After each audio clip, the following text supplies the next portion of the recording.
Та бидний амьдарч байгаа 21-р зуунд боолчлол байсаар байгаа гэвэл та итгэхгүй үгүй л байх. Гав гинж, ташуур, боолын зах зээл хэдийн түүх болон үлдсэн гэж бид боддог.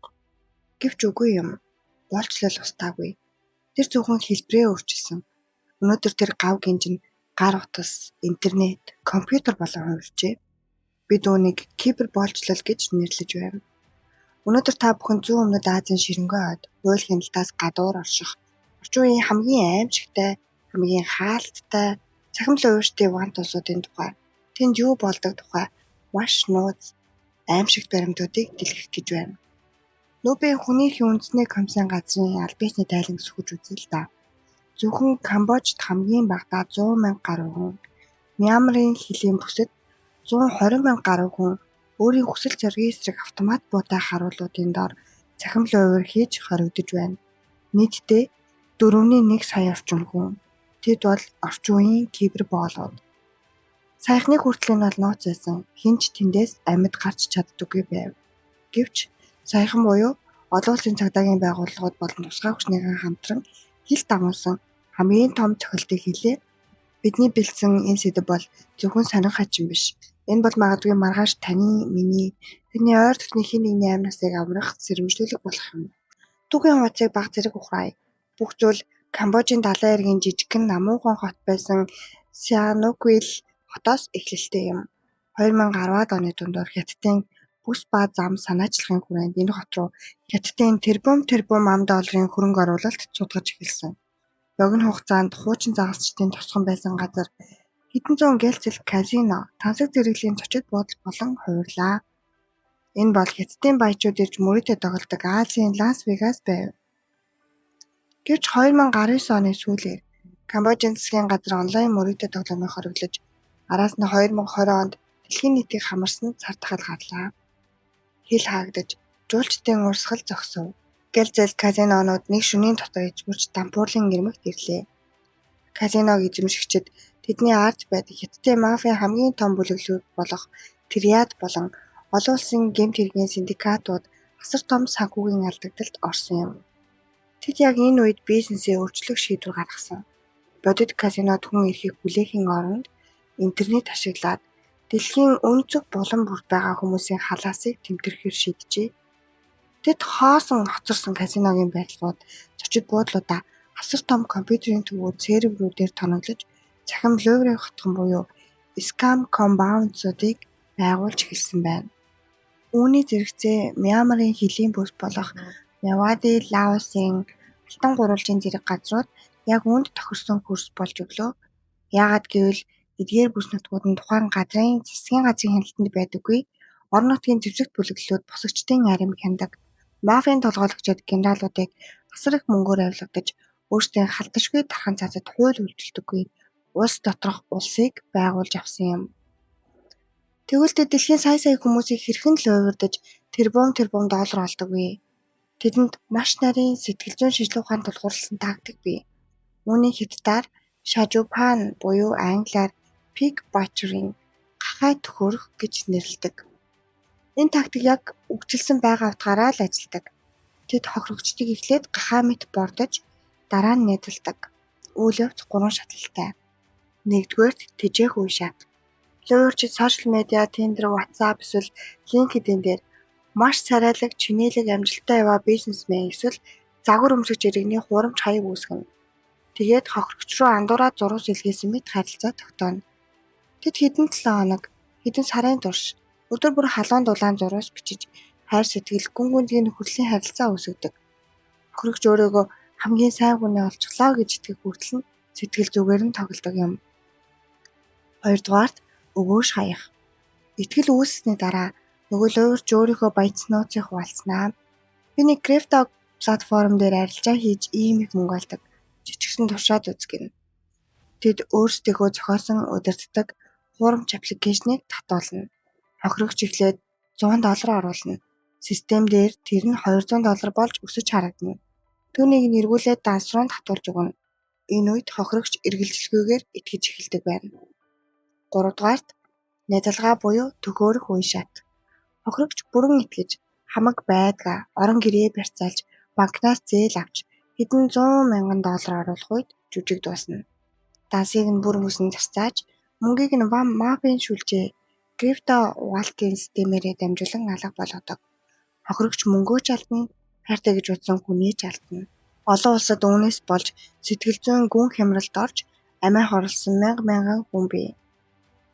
За луйрын аргыг нь бид мэдлээ. Тэгвэл энэ луйрыг хэн хийгээд байгаа юм бэ? Ард нь суугаад өдөр шөнөгүй зурвас бичиж хүмүүсийг хуурч байгаа тэр хүмүүс бол өөрсдөө хохирогчд юм. Тэд бол хил дамсан хүний наймааны золиос болсон залуус. Мафийн бүлэглэлүүд энэ ажлыг хийхин тулд компьютерийн мэдлэгтэй, англи эсвэл бусад гадаад хэлээр ярьж чаддаг боловсролтой ажил хайжуу залуусыг ангуучилдаг. Тэдний гол зэвсэг бол хуурамч ажлын зар. Facebook эсвэл Telegram дээр Тайландын Бангкок хотод олон улсын компанид оператор орчуулагч яаралтай ажилд авнаа. Сард $3,000-аас $5,000 цалинтай нислэгийн тийз байр хоолыг нь компани даана гэсэн зар тавигдана. Эдийн засгийн хямралтай ажилгүйд л ихтэй байгаа орны залуус үүнийг хараад амьдралаа өөрчлөх алтан боломж гэж боддог.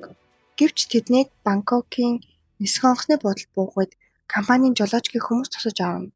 Машинд суунгууд нь утсыг нь хураад шөнийн цагаар хурдны замаар явсаар шууд Тайландын хил рүү авч чадна. Хил дээр ирээд нууц замаар эсвэл авилгадаж авсан хилчдээр дамжуулан Камбож эсвэл Мьянмарын дэвсгэр бүлэглэлийн хяналтын бүс рүү оруулаад өндөр торон хэрэмтэй хотхон руу оруулаад төгжчихнэ. Тэгээд л хаалга хаагдана. Тэнд очин даруйд паспорт үлдсэн бүх эд зүйлийг нь хураа авдаг. Тэр мөчөөс эхлэн тэд хүн биш. Зүгээр л өдөрт 18 цаг ажиллах ёстой кибербол болон хуурдаг байна. Саяхны баримтлагаа болон тэндээс чөлөөлөх займд үлдгэсний мэдүүлгүүд дэлхийн мэдээж очруулаа. Хотхны доторх амьдрал бол зүгээр л тань. Барилгуудын цонх бүрд хүмүүс хараалцтай. Хан бүр дээр өргөж дутас цахилгаангүй л гүйжүүдэг. Алхам бүрд автомат буу барьсан хувийн армийн хамгаалагчид зогсно. Тэнд байгаа залуусд өдөр бүр квот буюу төлөвлөгөө тулгадаг.